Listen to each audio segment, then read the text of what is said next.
Olá, tudo bem com vocês?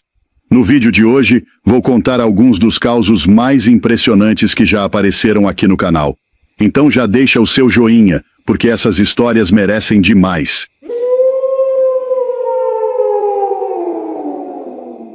Roubo na roça antigamente não era fácil, nem hoje em dia. Antigamente era dificultoso ser um ladrãozinho assim no meio rural. Só que, como em toda cesta tem uma maçã podre, de vez em quando aparecia um ladrãozinho, não é? E diz que numa região de chácara lá, bem interiorana mesmo, bem largadona do mundo assim, apareceu um assaltante. Diz que ele entrava na chácara, rendia todo mundo. Não matava ninguém, não fazia mal para ninguém, mas roubava. Já era um mal, não é? Amarrava o povo, roubava tudo e vazava forte. E meio um caboclo e outro ainda corria atrás dele no mato. Mas o bicho corria que nem onça no mato. Você dava uns pulozinho. Não tinha como alcançar, não. Mandava bala nele, não pegava de jeito nenhum. Aí foi passando o tempo. Voltava e meia ele entrava numa chacrinha, roubava do mesmo jeito. Graças a Deus não matou ninguém. Mas por conta disso, dele não matar ninguém, o povo já tinha as características dele certinho. Isso foi passando para todo mundo. Olha, é tal, desse jeito. Ele é dessa cor, ele usou assim, ele é dessa altura, tal e coisa, usa tal tipo de roupa. E por aí foi. Aí diz que nesse meio tempo, um camarada tinha acabado de ficar viúvo. Ele tinha uma menininha de 3 anos, 3 anos e meio de idade. Ficou viúvo. E não dá tempo de você ficar triste na roça, não. Tem coisa para carpir, tem bicho para criar, para mexer. Ele continuou a vida. Aí o que ele fazia? Dificultoso demais ter que levar a menina para trabalhar junto. Então ele deixava ela dentro de casa, tudo com as portas trancadas. Ela dormia quase que o dia inteiro, acordava ali, ficava dentro de casa, quietinha, moedinha, sabe? E ele foi seguindo daquele jeito ali. Até que um dia, de manhã cedo, ele deu um beijinho nela, coisa e tal, foi trabalhar mais para perto. Na hora do almoço voltou, almoçou com ela lá, fechou tudo, deu outro beijinho e falou: "Dorme, minha filha." Ela deitou na caminha dela, no quartinho dela, e ele voltou para a roça trabalhar.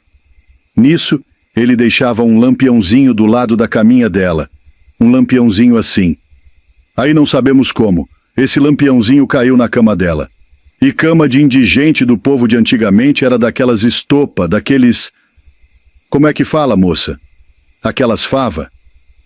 Não, é a paineira, moço, que tem até a árvore aqui dela. Parece um algodãozão assim bonito, que tem no mato. A cama dela era desse jeito, de paineira também, coisa. O lampiãozinho diz que caiu em cima da cama e começou a pegar fogo. Começou a pegar fogo. A menininha acordou, desesperada, não conseguiu nem sair de dentro do quarto. E nisso, por uma graça de Deus, o assaltante da região estava passando por perto e viu aquela casa lá, toda fechada, esquisita. Uai, mas essa casa é boa para eu roubar aqui. Vai ver que o povo foi para a cidade comprar mantimento. Aí ele já arrombou a porta da frente e entrou. Quando ele entrou dentro da casa, ele já escutou o barulho da menininha gritando. Ele pensou: mas o que está acontecendo? Abriu o quartinho da menina. Estava cheio de fumaça dentro do quarto da menina. Ele correu lá dentro, catou a pequenininha e saiu para fora. Não sei se apagou o fogo, não sei o que ele fez, mas saiu para fora com a menininha. Ficou sentado assim, num tamborete que tinha debaixo de um pé de jaca, junto com a menininha, conversando. Ai, que bom, moço, como é que aconteceu esse negócio? E conversando, contando coisa para ela. E ela já falava muito bem, não? Eu acordei assustada, o negócio pegando fogo. Obrigada por ter me salvado. E ficou conversando lá. E naquilo, já eram umas 4 horas da tarde, mais ou menos, o pai dela veio vindo da roça. E coisa de 50 metros de distância, Ele viu aquele caboclo sentado no tamborete, a filhinha dele do lado, conversando, ela de pezinha e o caboclo assaltante sentado. Ele olhou aquilo, fechou os olhos para ver bem mesmo. E ele lembrou das características do assaltante que tinha na região. Ele olhou e falou: pronto, é o assaltante lá. Uai, mas o que minha filha está conversando com esse... Não, peraí. Diz que ele puxou um 38 e de 50 metros de distância, apontou aqui e mandou um tiro no camarada pelas costas. Diz que pegou bem nas costas do camarada. O camarada já caiu agonizando. Ele correu lá. Na hora que ele correu lá, a filhinha dele agarrou nele. Papai, papai, por que você fez isso? Porque na época o povo já sabia o que era morrer. Menina assim, pequena. Não é que nem hoje em dia. Que menino vai saber o que é morrer lá quando tiver com 10 anos de idade, não. Na época o povo já sabia. Papai, por que você fez isso? Você atirou no homem por quê? O homem me salvou. Aí que o pai dela foi. Ah, diz que a casa estava fumaceando ainda. Ele me salvou. O lampião caiu na minha cama, quase me queimou. Ele entrou lá e me salvou. E não sei o que, papapá, papapá. O pai dela vendo que criança não mente, vendo que ela estava falando. Olhando para o rapaz, o assaltante era realmente o assaltante da coisa que ele realmente tinha constatado. Só que o assaltante não fez nem menção de voar em cima dele, de tentar se vingar, não. O assaltante ficou lá, estribuchando, e ele... Meu Deus do céu! O pai dela, no caso. Meu Deus! Mas que cagada que eu fiz! Meu Deus do céu! Diz que o homem estava meio de lado assim, deitado. Ele botou o homem de frente. Ô rapaz, me desculpa, moço. Mas fica difícil, moço. Você não é o caboclo que está roubando todo mundo aí? Eu reconheci você de longe. Aí diz que o assaltante, já estribuchando quando deu tempo de falar. Rapaz, é eu mesmo. É eu mesmo. Agora já foi. Não tem mais como fugir dessa, não. A única coisa que eu posso falar aqui nesse final de vida, que o tiro pegou bem pegado nas costas, pegou no rumo do coração ali, pipocou o pulmão por dentro, né? E o ladrão? Nesse fim de vida, pelo menos uma coisa eu posso agradecer. Nesse final de vida, pelo menos eu salvei uma menina da morte. Nunca vão poder dizer que eu parti sem fazer o bem para alguém. Aí ele ficou puxando um pouco de ar e morreu. E o pai da mocinha ficou arrependidinho, moço. Mas pelo menos depois daquilo a região foi salva desse assaltante, não é? E continuou a vida. É um daqueles causos que a gente fica pensativo, não? Será que foi ruim? Será que foi bom? O assaltante só roubava, não matava ninguém. Mas roubar já não é uma coisa muito boa, não é? Uma hora ele tinha que ser parado, não? Esse caso é de uma música, e diz que a história é real. Um caso acontecido em Minas Gerais. Eu só não vou saber é que município foi, porque a música não fala nada, não. Eu pesquisei bastante sobre a música, tal. A música chama A História do Assaltante de Zilizalo. Música boa. Pesquisa aí para você ver.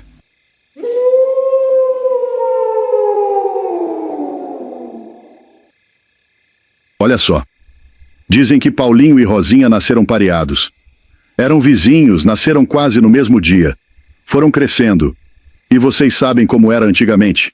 Não tinha muro. As casas eram vizinhas. Porta com porta. Um sempre vendo o outro. Era outro mundo. Os meninos foram crescendo. 1 ano, 2 anos, já saíam para o terreiro para brincar. E os dois sempre juntos. Os vizinhos chegavam nas mães deles e falavam: esses 2 meninos são um trem diferente. Eles não brigam. Brincam bonitinho demais, com um brilhinho nos olhos que, olha, fora de base. Eu acho que se a senhora não mudar daqui, esses 2 vão acabar casando, pode escrever.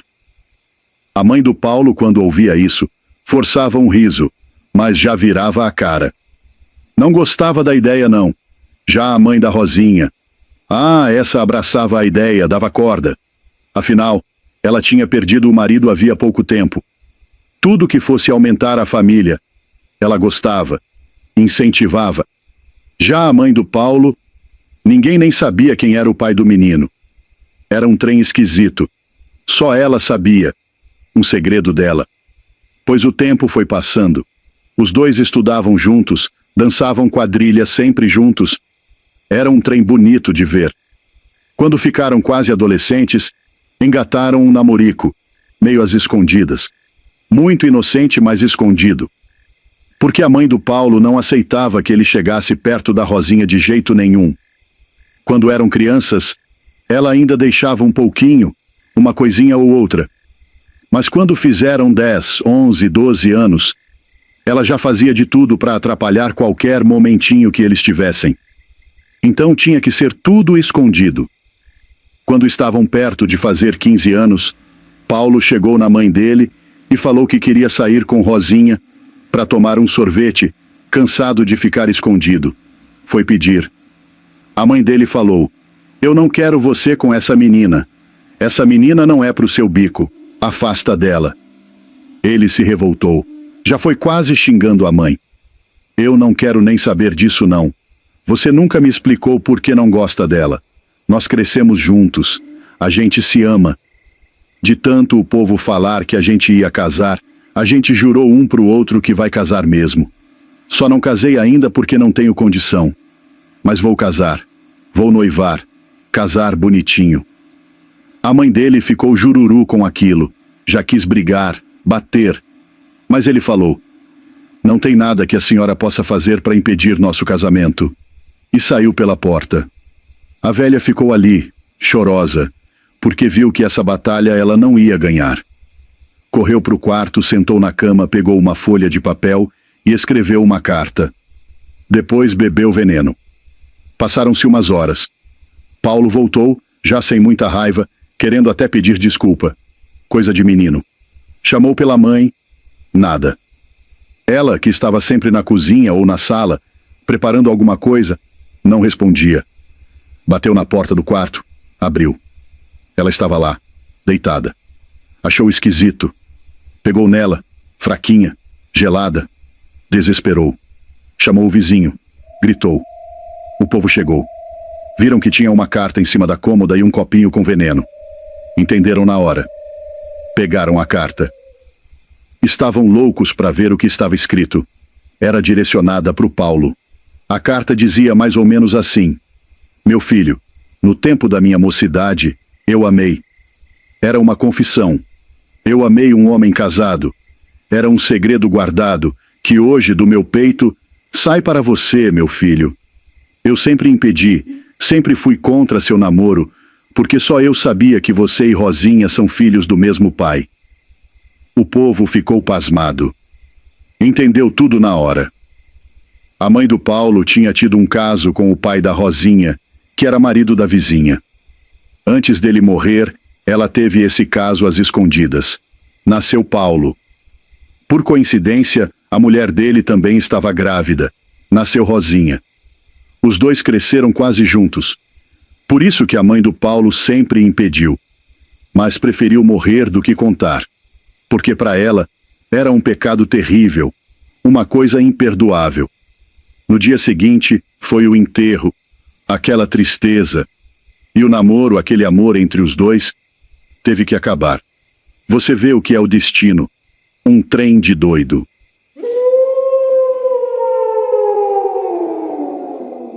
Rapaz, esse caso aconteceu no interior da Bahia já tem um tempinho.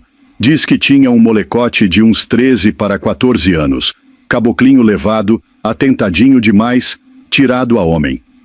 Caboclinho de 13 para 14 anos, mas já tinha atitude de homem. Já queria ser brabo e aquela coisa. Ele meio que arrumou uma pendenga com um caboclinho lá, um amigo dele, e já estava com mania de querer matar. "Não, eu vou matar." E aquela coisa toda. Aí ele chegou num padrinho dele. Esse padrinho já tinha coisa de uns 50 anos. Já era errado. Chegou nesse padrinho, comentou disso, conversa daqui, conversa dali, comentou: "Ei, padrinho, eu estou com uma pendenga com um caboclinho ali que eu vou matar." O padrinho dele já puxou ele na guasca. "Tá ficando doido, meu filho? Falar de matar? Você não sabe o que é matar, não, meu filho, de jeito nenhum. Não fale nunca em matar um homem, de jeito nenhum. Aí ele perguntou para o padrinho dele: Uai, padrinho, mas por que o senhor está falando isso? Aí o padrinho dele respondeu: Meu filho, fala em matar porque o apuro que você vai passar depois de matar um homem não está escrito, meu filho. Eu já matei um homem. Eu sei como é que é. Aí o caboclinho, o rapazinho perguntou: Uai, meu padrinho, mas me conta essa história aí. Eu não sabia que o senhor tinha matado um homem, não. Aí o padrinho dele foi contar: Não, meu filho. Foi mais ou menos o seguinte. Na época que eu larguei da mãe das minhas filhas, eu tive que tratar delas sozinho, até elas pegar a idade de casamento.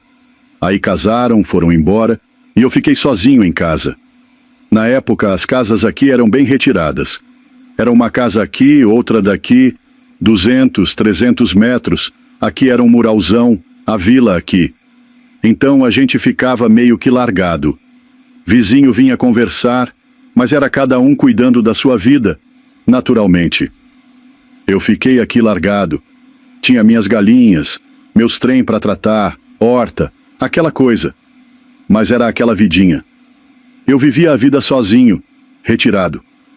E nisso, num dia daqueles que estava a lua cheia, isso o padrinho falando pro rapazinho: Vai assuntando, era um dia de lua cheia, de noite, e eu ali sentado olhando para fora.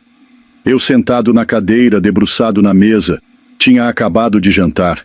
O fogão de lenha ainda estava trepitando, e um candeeiro aceso assim de canto, numa outra mesinha de canto, eu olhando para fora, eu olhando para fora. Aquela coisa meio que eu cochilei naquela de estar encostado ali na mesa, sentado, olhando para o tempo, eu cochilei. Eu acordei com o barulho dos cocar das galinhas da Angola mexendo daqui para ali no galinheiro, que era de frente com a janela lá na frente. Eu olhei e vi um homem, meu filho. Eu vi um homem purinho, abaixando assim, catando uma galinha.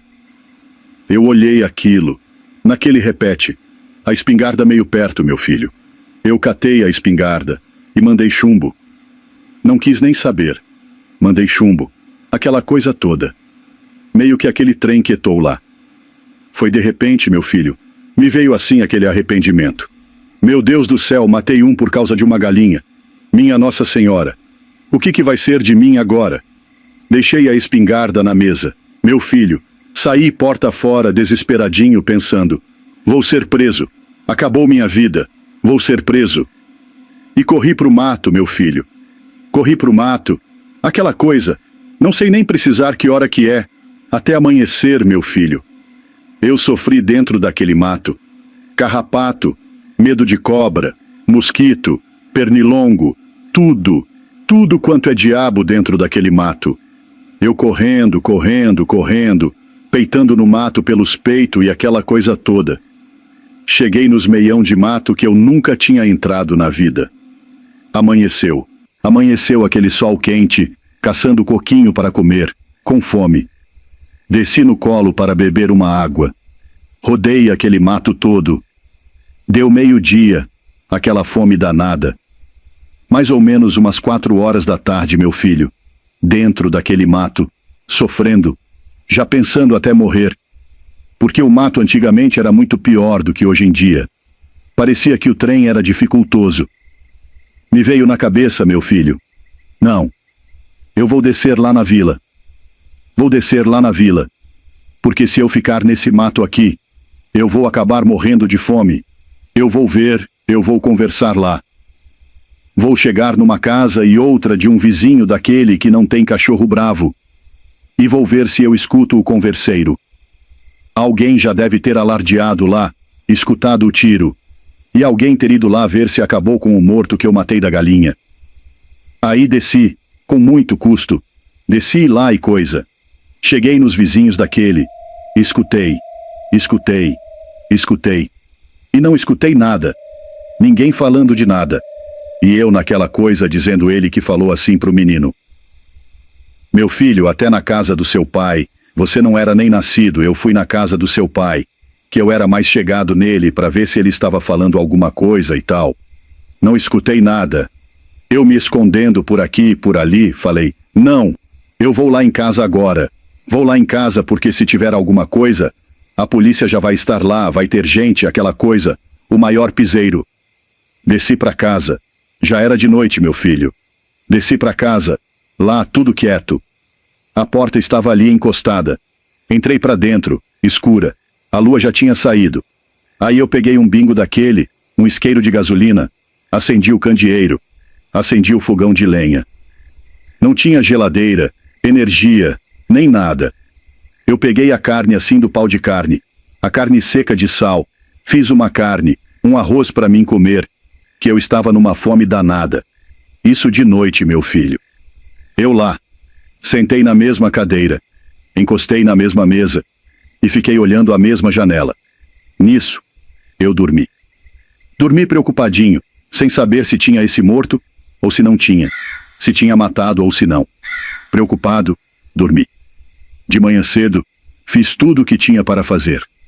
Fui lá no galinheiro, joguei um milho para as galinhas, contei todas as galinhas, porque eu ainda achava que tinha matado o caboclo.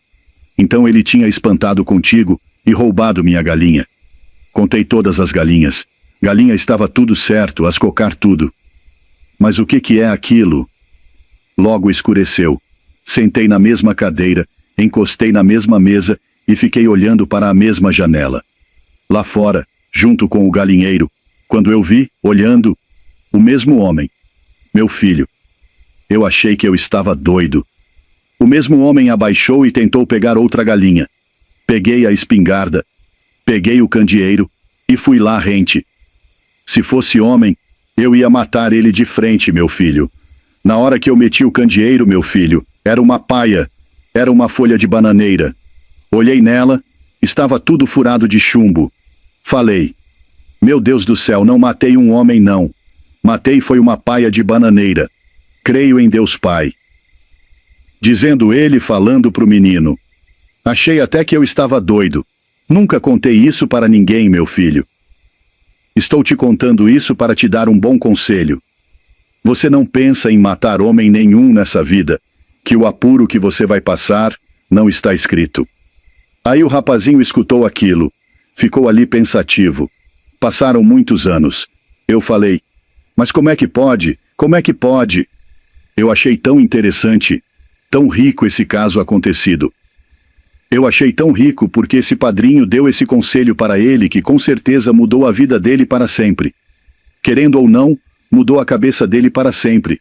Porque ele hoje parece que está com 50 e poucos anos. Esse Augusto, que me contou o caso que foi acontecido, que ele ganhou esse conselho do padrinho.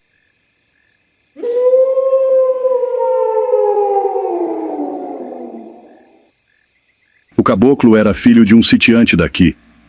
A vida inteira morou em sítio. O pai era trabalhador, a mãe também, muito trabalhadeira. Mas ele, a vida toda, só queria mexer com coisa errada. Parece que já nasce com essa sina. Só se metia com coisa errada.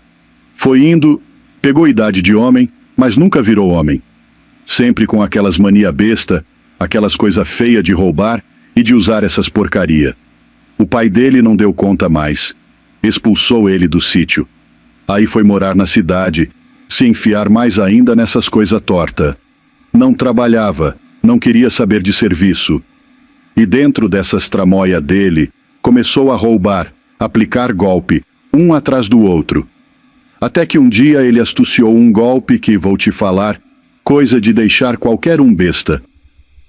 Ele arrumou uma motinha velha, toda acabada, e foi para uma regiãozinha onde o povo conhecia ele assim, mais ou menos, só de vista. Uns conhecia mais, outros só de oi. Aí ele foi no sítio de um tiozinho, amigo do pai dele, que era vizinho de antigamente. Chegou lá, bateu palma na frente da porteira. O velhinho saiu. Ô, tudo bom? Bom demais. Ô, seu fulano, vim aqui pedir uma ajuda do senhor. Nós estamos com um carro ali adiante com os 2 pneus furados e estamos com 10 sacos de milho. O que acontece? Vim ver se o senhor adianta 150 conto para mim. Eu vou levar os 2 pneus amarrados na moto. Essa moto eu peguei emprestada de um vizinho, só que ele não tem o dinheiro. Aí levo na cidade para arrumar. Na volta, dou 5 sacos de milho para ele que emprestou a moto e 5 sacos para o senhor. Cada saco tá valendo 60 conto. Ou seja, o senhor vai recuperar os 150 e ainda vai ganhar mais 150. O velhinho escutou aquilo, achou que era um bom negócio. Foi lá para dentro, pegou 150 conto, uma nota de 100 e uma de 50, e entregou para o caboclo. O caboclo montou na moto. Até hoje, nunca mais voltou. E foi inventando. Foi de sítiozinho em sítiozinho, com a mesma história. Carro com pneu furado, tô com peixe, tô com milho, tô com isso, tô com aquilo. E o povo ia caindo, tudo por conta da ganância. Porque a pessoa acha que está ajudando, mas quer sair na vantagem também. O povo ficava com vergonha de contar que tinha caído no golpe. Então o caso não espalhava. Ficava no íntimo de cada um que foi tapeado. Por isso que ele ia de um sítio para o outro, aplicando o golpe e ninguém sabia. Até que um dia, o burburinho começou a rodar. A história do golpe começou a correr pela região. O caboclo chegou do mesmo jeitinho, numa porteira de um outro sitiante, conhecido do pai dele. A casa era rente com a rodagem, e o homem já estava sentado numa cadeira de balanço na varanda. Boa tarde. O caboclo veio, chegou perto da porteira, falou a mesma história. Seguinte, vim pedir uma ajuda para o senhor. Tamo com um carro ali com 2 pneus furado, com 10 sacos de milho. Essa moto é emprestada de um vizinho. Ele não tinha o dinheiro, e eu tô precisando de 150 conto para levar os pneus na cidade. E foi contando igualzinho. O sitiante já estava sabendo da história. Reconheceu ele de cara. Pensou, ah lá, é o filho do fulano, aquele que tá aplicando o golpe. Olhando na cara dele, falou, aham, você quer 150 emprestado, né? Eu vou ali pegar. Entrou para dentro da casa. Pegou um revólver calibre 38 e enfiou por debaixo do short. Ele estava até sem camisa, barrigudão. Voltou lá na porteira, chegou bem na cara do caboclo, puxou o revólver. Tá aqui o dinheiro. Apontou na cara dele. Eu já sei tudinho o que você tá fazendo. Esse golpe safado que você tá aplicando. Sei de quem você é filho. Sei das suas histórias. Olha, só não te mato aqui por nojo. Podia muito bem sapecar uma bala na sua cara agora, fatiar você todo e jogar pros porcos. Mas de nojo eu não vou fazer isso. Olhou bem na cara dele e falou, olha bem na bolita do meu zói, se eu ficar sabendo que você tá aplicando esse golpe de novo por aqui, golpinho de vagabundo, golpinho sem vergonha, pode esconder no cu de quem for. Eu vou atrás, pego você e encho você de bala. O caboclo ficou branco, tremendo. Não, pelo amor de Deus, não, não. Montou na motinha e vazou. Daquele dia em diante nunca mais aplicou o golpe por ali. Agora, se foi embora ou só mudou de tipo de golpe, ninguém sabe. Porque esses vagabundinhos assim, eles continuam. Só mudam a modalidade da safadeza. Você vê como funcionam as coisas. Golpe desgramado. E é um golpe que pega, viu? Porque a pessoa acha que está ajudando, mas vai sair com lucro. Dou 150, recebo 300. Vantagem demais. E é aí que o povo se lasca. Quando eu escutei esse cauzinho, fiquei besta. Como é que pode? O malfeitor tem tempo para pensar nesses trem. A gente que é de bem não pensa nessas besteiras.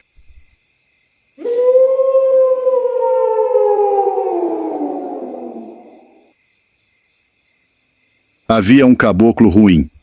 Ele judiava da mãe dele, judiava dos bichos de rua. Não trabalhava, não queria saber de trabalhar, vivia era da aposentadoria da mãe.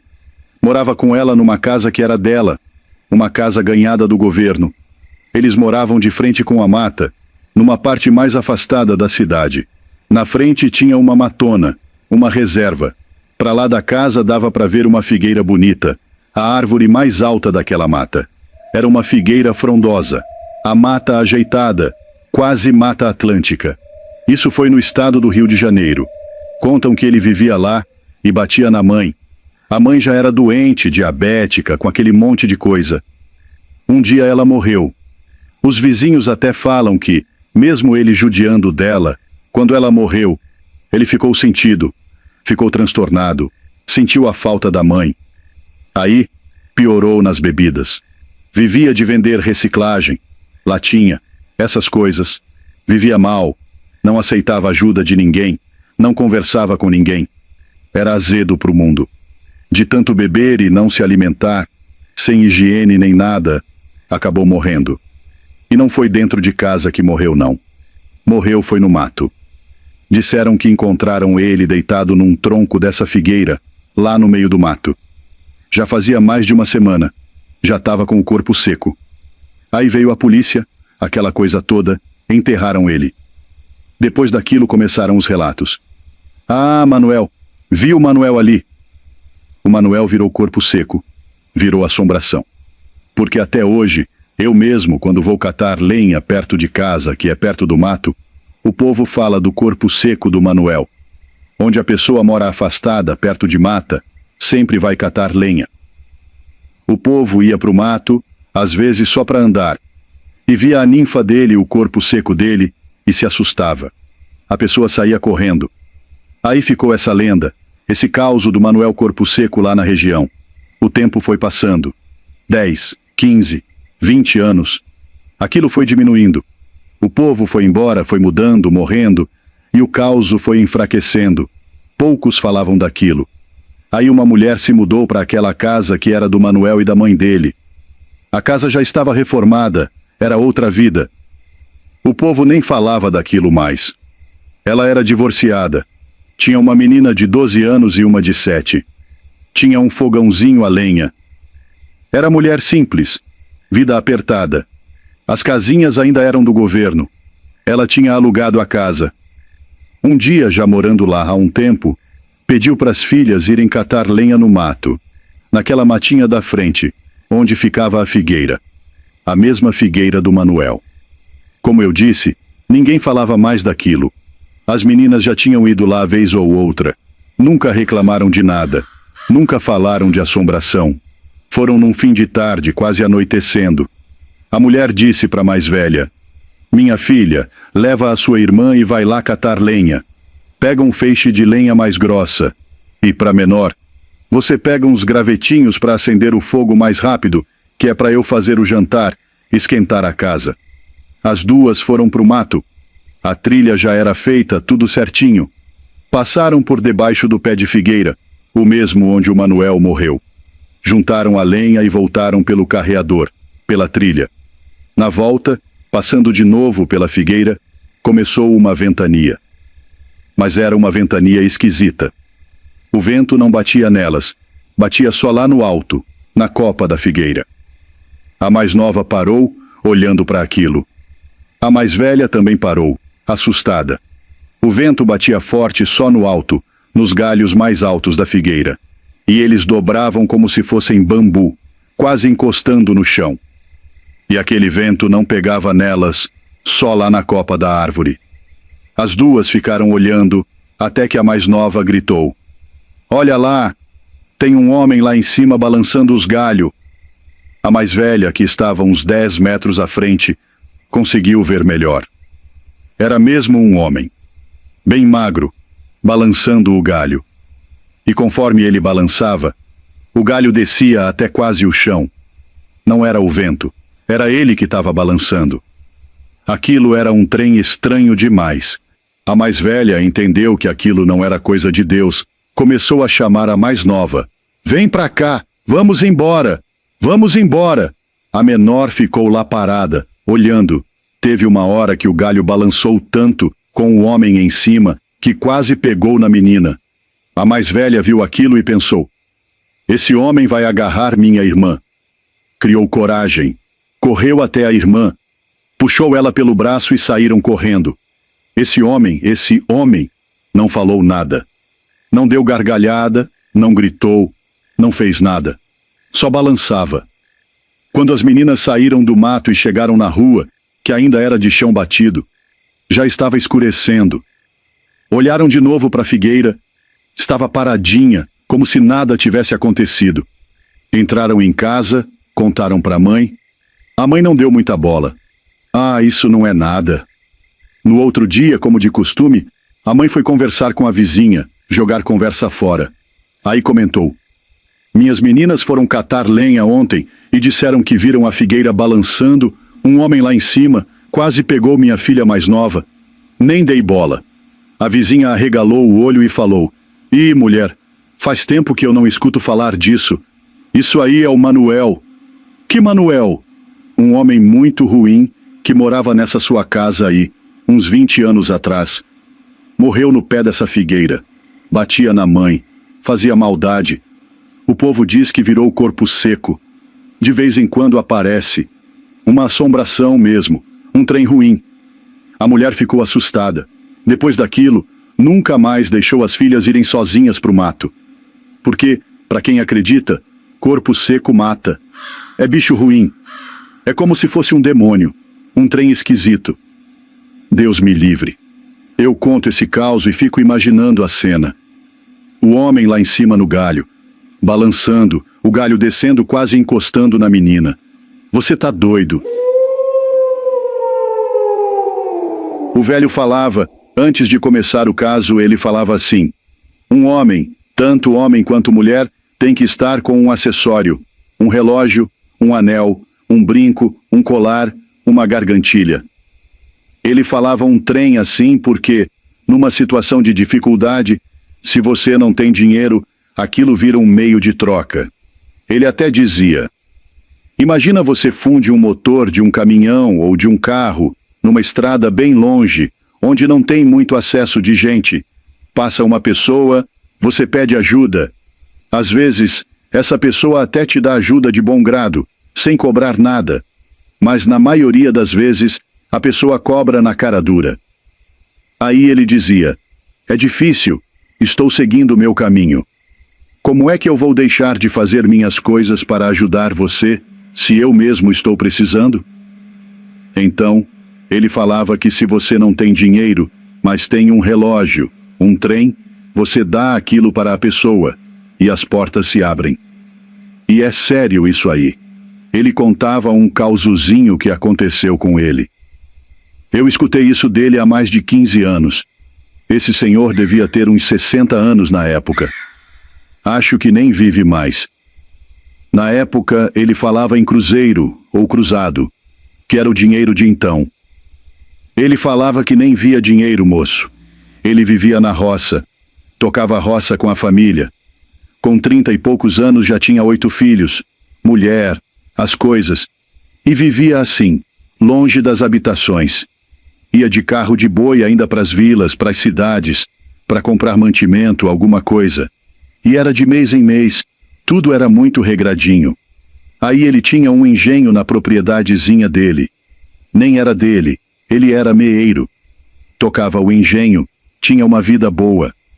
Um dos meninos dele, não sei o que foi fazer, botou a mão lá nas engrenagens e moeu a mão. Virou uma massa só. Não tinha o que fazer. Tinha que amputar. E eles naquela situação, como é que faz? Como é que mexe? E o menino sofrendo de dor. Pegou esse menino, agarrou e foi para a rodagem, a estrada, para ver se passava um caminhão, alguma coisa. Era difícil. Já tinha caminhão, carro, caminhonete, essas coisas, mas era difícil ver uma naquelas paragens. Ficaram lá até escurecer. Quando escureceu, veio vindo um caminhão. Ele fez sinal com a mão, o caminhão parou um pouco adiante. Ele correu com o menino no colo pedindo ajuda. Você está indo para a cidade? Me dê uma carona, por favor. O caminhoneiro olhou para ele e falou: é difícil, é complicado levar gente assim, do nada. Você tem um dinheiro aí para me dar essa carona? Ele respondeu: nós é da roça aqui, toco roça, é difícil nós ver dinheiro. Ele estava com um relógio no braço.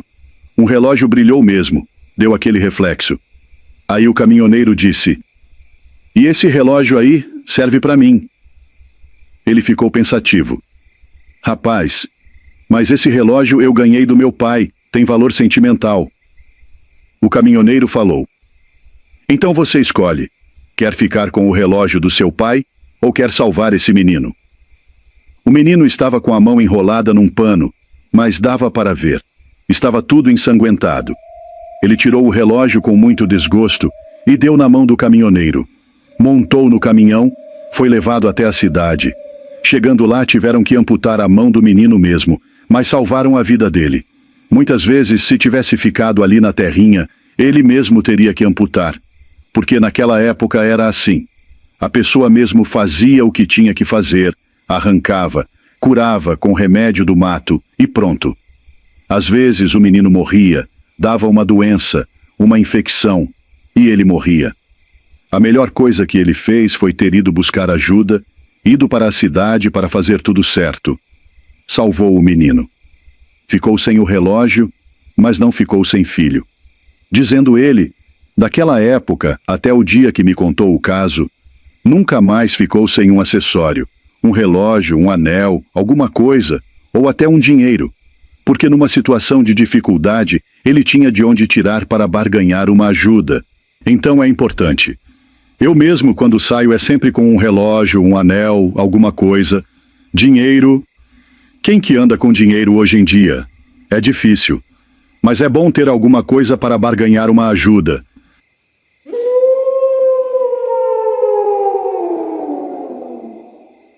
Dois caboclinhos estavam lá numa chacrinha do pai de um deles fazendo uma cerca no interior de Rondônia, lá em Cacaulândia.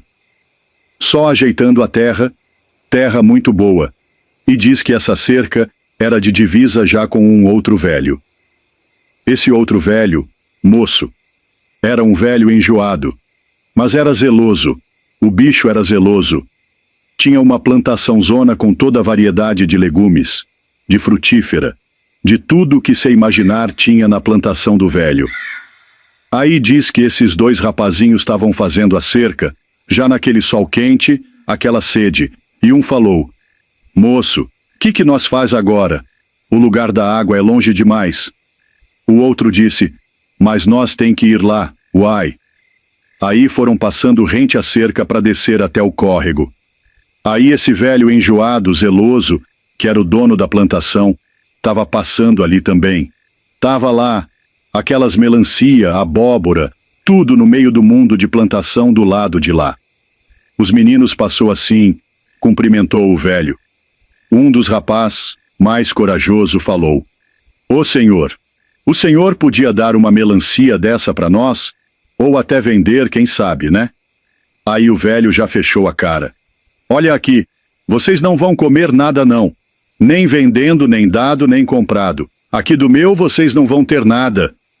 Os meninos ficou assim, com cara fechada. Baixou a cabeça e saiu para ir beber água. Achou ruim demais. Aí diz que ele estava com uns porco moço, e a cerca tinha recém sido feita, era só de arame ainda. E tinha uns porcos na chacrinha deles, diz que os porcos não tem jeito não. É trem doido, se metem para todo lado. E esses porco achou a divisa, e foi direto na plantação do velho, começou a comer as coisas tudo. O velho reclamava, tirava os porcos, reclamava de novo, e nada resolvia. Até que chegou um dia que o velho enjoado achou um porco comendo na plantação dele, matou o porco e jogou do outro lado da cerca. Os meninos chegaram lá e viram o porco morto de bala. Foram reclamar com o velho, mas sabiam que se fossem para cima, podia virar um entrevero maior. Resolveram deixar quieto. Disseram: Matou, fazer o quê? Vamos tentar reforçar essa cerca, colocar um alambrado ou qualquer coisa." Aí passou um tempo e um dia, só estavam os dois rapazinhos na chacrinha. O pai de um deles, que era o dono, não estava, só os dois mesmo. Lá pela noite estavam conversando. "Mas moço, não é justo ele matar o porco do seu pai. Nós tem que fazer alguma coisa com aquele velho." Pensaram ali, deu uma dor no peito. Um falou: "Vamos aprontar uma. Vamos lá roubar tudo que esse velho tiver na roça. Abóbora, pepino, diabo a quatro. Vamos levar um monte de saco e encher." Aí um teve uma ideia.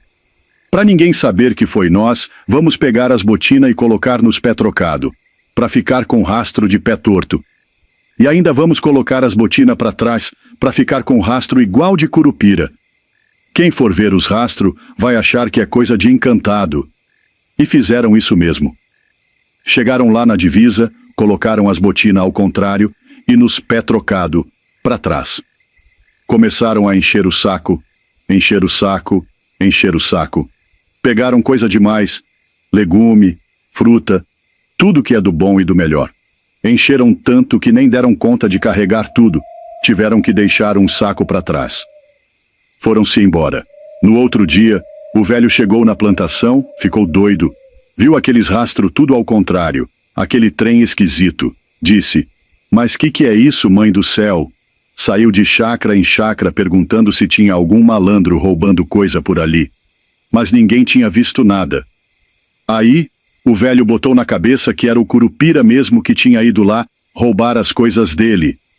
Ficou esse boato, que o Curupira tinha roubado os legumes e as frutas do velho. E o velho acreditou. Uai! Porque naquela época o povo acreditava demais nesses trem. E tem esses trem sim, viu? Vocês acham que não tem, mas tem. E o velho ainda levou uma lição. Que velho sem vergonha matar o porco dos outros assim. Devia era ter chamado para conversar. Mas foi bacanizado demais.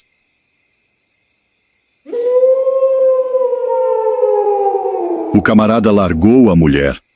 Eles tinham ficado 10 anos juntos. Largou ela e tal, e ela não saía do pé dele de jeito nenhum. Largou, mas ele continuou na mesma cidade. Só que como ela não saía do pé dele de jeito nenhum, ele teve que ir embora. Falou: "Eu vou embora.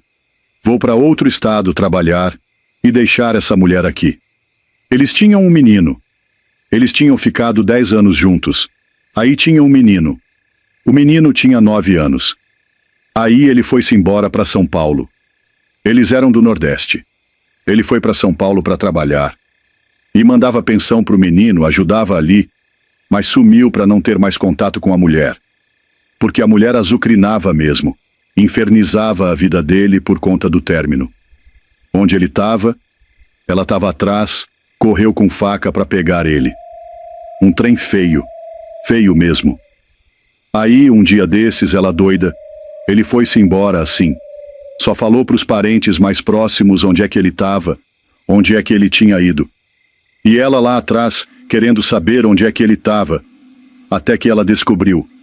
Não, ele está em São Paulo, foi trabalhar.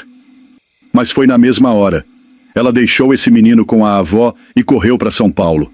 Diz que chegou lá, nem sei como foi que encontrou ele, mas encontrou. Armou o maior barraco do mundo. Aí ele escorraçou ela. Escorraçou ela. E ali acho que ela entendeu que não ia ter volta de jeito nenhum. Talvez ela encontrou ele com outra, algo do tipo. Só sei que ela veio de lá para cá.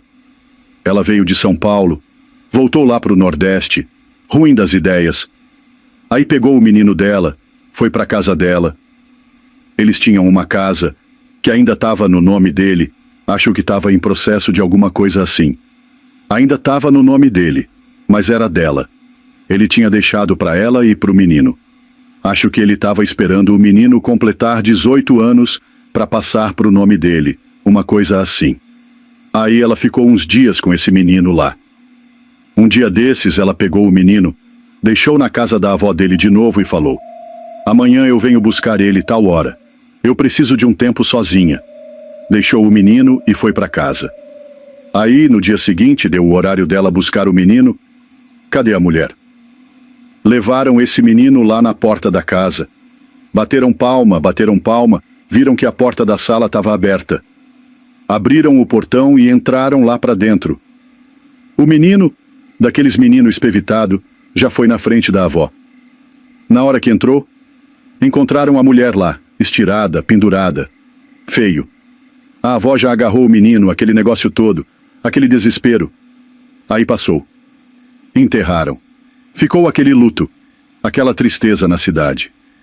Nossa, mas ela fez isso mesmo. Todo mundo já constatava que ela tinha feito aquilo por conta do rebuliço do término do casamento. Passou um tempo, a casa ficou assim, parada. Depois o camarada botou ela para alugar. Ele lá de São Paulo botou para alugar, colocou um para cuidar. Demorou para alugar, porque todo mundo sabia o que tinha acontecido ali, o povo da região mesmo. Aí chegou um camarada de fora para trabalhar numa fazenda, precisando de uma casa para alugar. Alugou aquela casa, instalou-se lá. Ia todo dia trabalhar na fazenda, 50 quilômetros. Ia de moto. Ia e voltava. De manhã cedo ia, de tardezinha voltava. Tinha vez dele pernoitar na fazenda. Tinha final de semana dele pernoitar na fazenda. Outras vezes ele dormia na casa dele mesmo, que ele tinha alugado. Foi passando, foi passando. Um dia desses, ele comentou com um colega dele lá do trabalho da fazenda. Rapaz, eu tô morando numa casa lá. Eu nem ia falar não, que eu tava achando até que era coisa da minha cabeça. Porque tem os vizinhos de banda lá. Ninguém nunca reclamou. Mas rapaz, dentro de casa, eu dormindo, tem vez de eu escutar uma gritaria, rapaz. Dentro de casa, uma gritaria. Uma mulher xingando, xingando, espraguejando, panela caindo no chão, prato quebrando, xingando o menino, xingando o marido, virando naquele furdunço esquisito. Eu levanto, vou olhar, não tem nada, nada, nada, nada. Eu fico besta. Eu acordo assustado. É um trem feio, cara. Eu tô suportando lá porque o aluguel é barato e... sei lá, não sei nem porquê, mas eu não durmo lá todo dia, não. Aí esse outro camarada falou: mas que casa é essa que você tá morando? Ele respondeu: eu tô morando no bairro tal, casa tal. Aí o colega: você tá doido, homem? Sai dessa casa aí. E foi contar: não, porque há um tempo atrás aconteceu isso, isso, aquilo. Rapaz, a mulher tirou a própria vida lá, pendurada no mesmo lugar. Foi o menino dela e a mãe dela que encontraram. Coisa feia. Diz que foi porque o marido largou dela e tal. Isso aí é a alma da mulher, moço. Sai de lá. Sai de lá, porque essas casas assim que a pessoa tirou a vida, isso aí é feio. Traz um sentimento ruim para a pessoa. A pessoa vai esmurecer. Ele disse: não, não. Eu vou ver o que eu faço. Eu vou ver. Foi passando. Passou um mês. Passaram 2 meses. Volta e meia ele reclamava. Essa noite aconteceu um barulho feio lá em casa. E nisso ele foi esmurecendo. Foi ficando meio cabisbaixo, meio tristonho. Já não conversava muito na fazenda. Os vizinhos ele já não tinha muito convívio, por ser mais fechado. Mas ele era bem aberto, conversador, animado. Cumprimentava todo mundo. Mas não tinha tempo de muito papo com os vizinhos. Começou a passar sem cumprimentar. Aquele negócio esquisito. Um dia, sumiu. Sumiu, não foi trabalhar. Ele tinha ido para casa. Passaram uns 3, 4 dias, sumido, sem ir trabalhar na fazenda. Um funcionário mais chegado dele foi lá. Acho que era um encarregado, alguma coisa assim. Sabia onde ele morava. Foi lá na casa dele. Bateu palma, nada. Chamou a polícia. Não, vamos abrir. Abriram a casa. O homem estava lá, pendurado no mesmo lugar que a mulher tinha se pendurado. E tem gente que fala que é o seguinte: quando acontece uma coisa dessas numa casa, aquele sentimento, aquela coisa ruim, aquela angústia que a pessoa viveu momentos antes, ou momentos muito antes de decidir fazer isso, passa para quem está morando, o novo morador da casa. É tipo um encosto. Por isso que, Deus me livre, eu nunca na vida. Por isso que quando eu vou mudar para um lugar, apesar que eu nunca morei de aluguel assim, mas quando eu fui mudar para certos lugares da minha vida, eu sempre perguntava: aí, quem morou aqui? Aconteceu já alguma coisa, alguma situação? Porque eu já escutava isso dos mais antigos, que você não pode morar em casa que já fizeram essas tragédias de jeito nenhum. Que é o cão atento, o cão puxa mesmo. Deus me livre e guarde.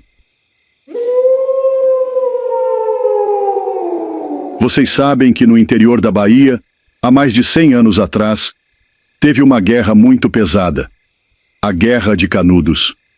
Antônio Conselheiro juntou ali aqueles flagelados, centenas, milhares de flagelados.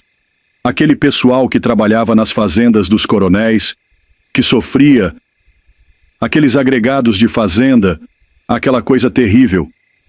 Aí juntou os ex-escravizados também, muitos ex-escravizados, porque a escravidão tinha recém acabado. Aí juntou aqueles milhares de pessoas, chegou a ter milhares mesmo, e entraram para o interior da Bahia e fizeram lá o Arraial de Canudos. E nisso, a República tinha recém sido formada, era coisa recente, e como o Arraial de Canudos estava prosperando, foi uma afronta para a República.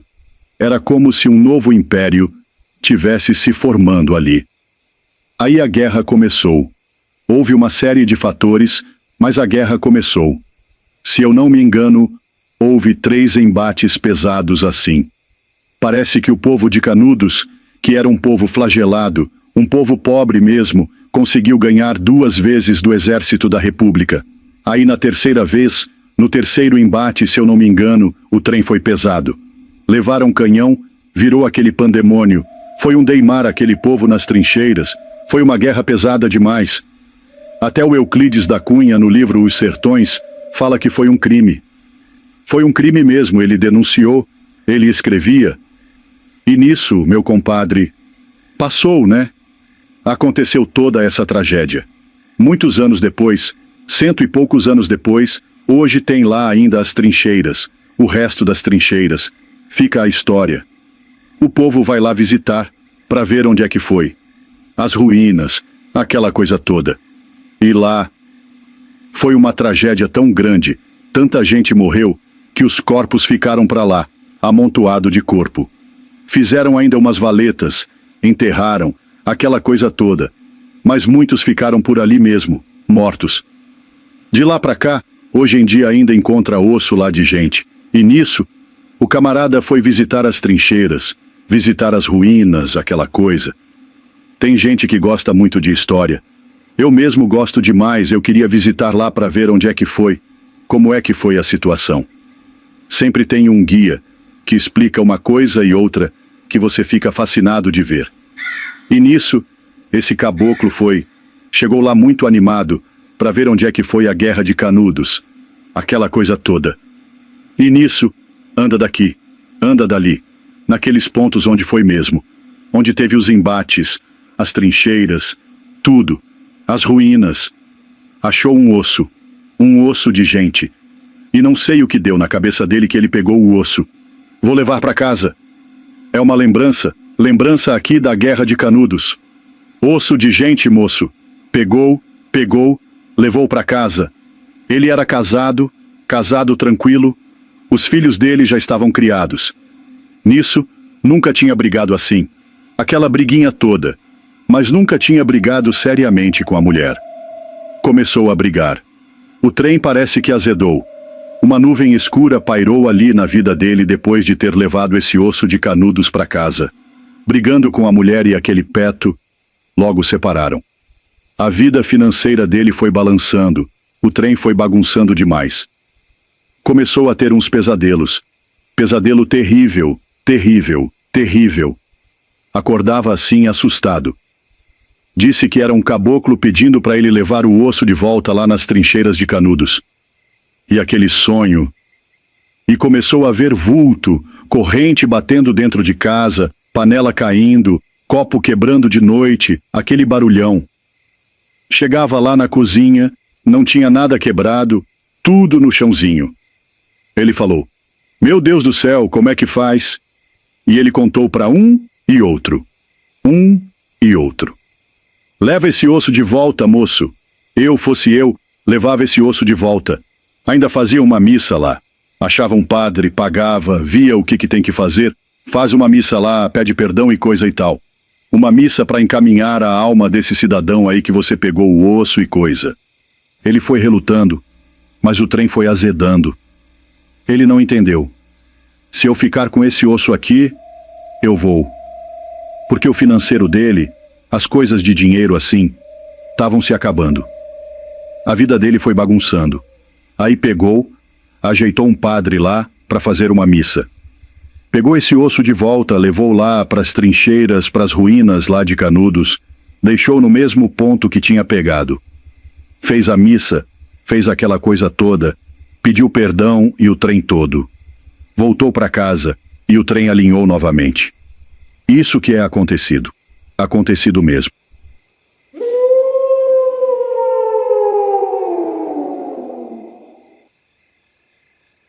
O caboclo chegou na mulher e falou: Mulher, eu vou descer para pescar. Ele gostava de entornar uma cana, pegou a pinga, as tralhas e desceu. A mulher nem ligava muito, porque ele sempre ia sozinho e pescava mesmo, trazia peixe. Era até num riozinho que margeava a cidade. Desceu para lá, como sempre no mesmo ponto. Ele estava de folga. Era um sábado. No dia seguinte também estava folgado. Aí ficou lá umas 2 horas pescando, não pegou nada. E entornando o caldo aqui, entornando o caldo ali, ele sozinho pescando, até ria sozinho de tanto que bebia. Não pegou nada, deu na telha dele. Eu vou subir isso aqui. Falou assim: vou subir a barranca margeando o rio, ver se acho um ponto bom, uma prainha mais para cima e algum lugar que eu não conheço. Foi subindo, margeando ali o rio na barranca, desandou uns 3 quilômetros subindo o rio acima. É o que ele calcula, 3 quilômetros pela barranca. É muita coisa passando pela mata, por aquelas trilhas e tudo. Chegou num ponto lá que já era dentro de uma fazenda. Para cima, assim, era só plantação de cana. E essa plantação margeava o rio. Tinha só um filetinho de mata. Dava para ver as canas. Começou a pescar lá. Viu que não tinha batida de gente, nada. Começou a pescar. Pescou uns peixinhos. O negócio estava bom. Mas nisso, foi bebendo demais. Levou um garrafão de pinga e bebeu quase tudo ali, no trajeto. Enquanto fazia o caminho, mandava uns goles. Vai daqui, vai dali. Nisso ele bebeu tanto que nem sabe o que aconteceu. Pegou os peixinhos, mas num dado momento deu aquele apagão de memória. Foi acordar no outro dia, no meio da cana. Acordou com uma dor de cabeça terrível. As tralhas não estavam com ele, não tinha peixe, e ele ali no meio da plantação de cana, desorientado. Aquela cama que ele fez, deitou em cima das canas, aquele trem todo, aquela coisa mais esquisita do mundo. Levantou e viu aquele mar de cana para todo lado. Pensou: vou achar a estrada aqui. Que bagunça que foi essa? Será que me roubaram? O que aconteceu? Esqueceu que tinha bebido tanto no dia anterior. Começou a andar dentro da cana, vai andando, a cana não tinha fim, não achou estrada. Desandou 1 dia e meio, nada. Aquela sede, aquela fome. Foi mascando cana mesmo, e andando, nada de achar estrada. Aquela canseira, meu amigo. Para encurtar o causo, dizem que ele andou 3 dias dentro dessa cana.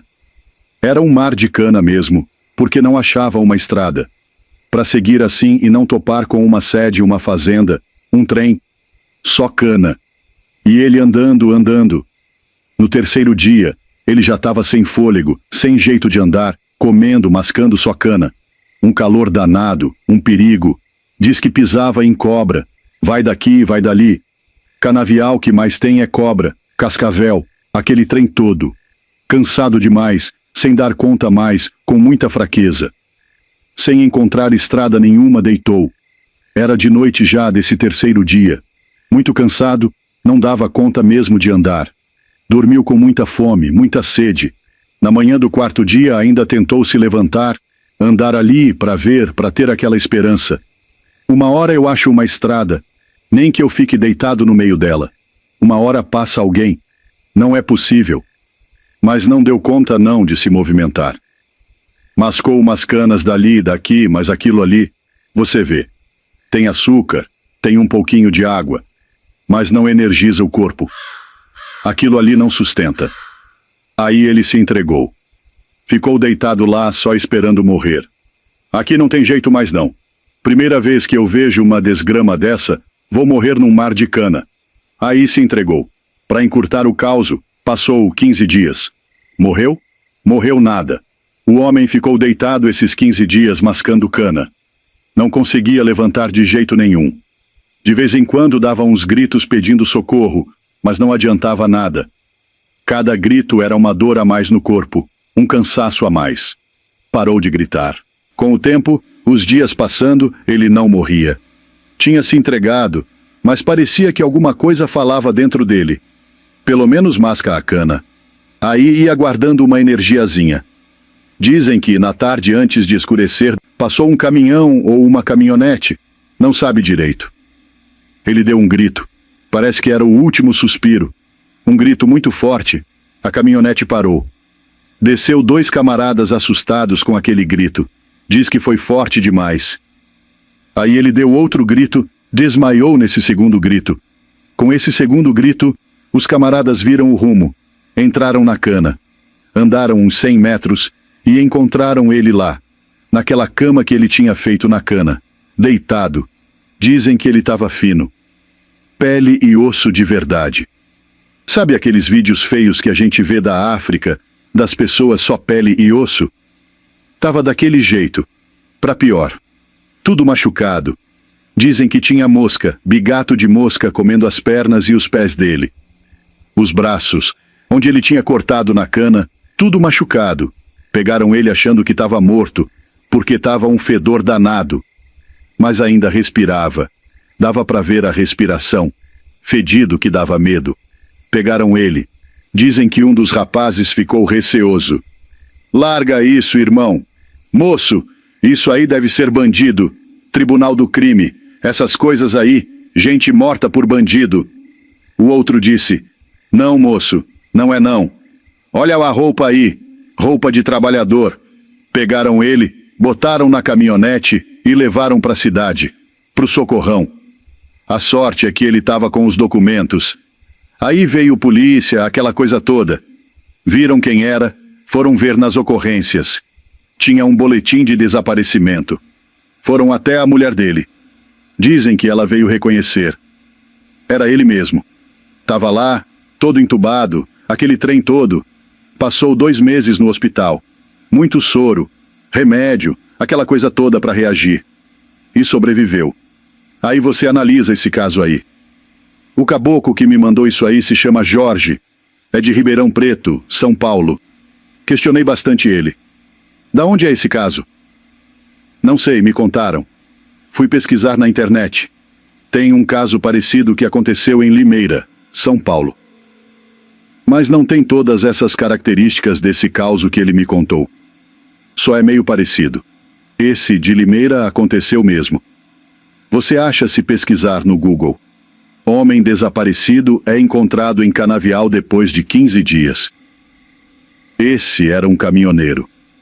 Parece que foi pescar também, só que não se sabe se perdeu porque estava bêbado. Então, não conecta muito com esse caso aí. Eu queria até saber mais sobre esse negócio de Limeira, o que foi que aconteceu de fato, para saber se tem ligação com esse caso que o rapaz de Ribeirão me mandou. É esquisito, viu? Você vê o que a pinga faz. O caboclo vai numa pescaria assim, bebe pinga, do nada se perde. E que canavial do caramba que era esse, que ele não achava estrada. Certo que tem mar de canavial, mas uma hora ou outra, andando, você acha uma estradinha, um trem. Deus o livre, moço. Você tá doido. E deu sorte, viu? Nessas regiões de canavial, tem muita cascavel, jararaca demais. Tem o tal do javali também. E onde tem javali, tem onça. Sobreviveu por sorte. O ano era 2021. O Toninho estava trabalhando lá no Parazão, numa região chamada Crepurizão. Ele estava trabalhando no garimpo e um certo dia eles precisaram fazer uma mudança. Tinha que tirar os equipamentos, barraca, motor, feira e levar para outro lugar. Era cerca de 15 quilômetros, mas estava chovendo muito. E o Zeca, que morava ali perto, foi lá dar uma ajuda para eles. Esse Zeca, pense numa pessoa de coração bom, um cabra que não sabia falar não. Prestativo, sempre com um sorriso no rosto.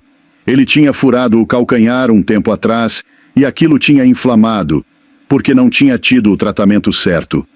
Aquilo sempre que ele forçava, ficava saindo aquela salmona, aquele meio pus, aquele sangue repisado.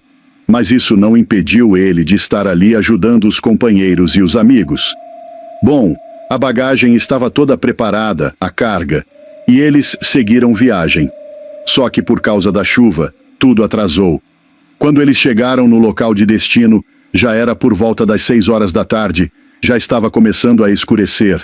Eles desceram e o Toninho falou: "Era para a gente descarregar o trator e você voltar com esse trator para o seu barraco, mas não vai dar conta não.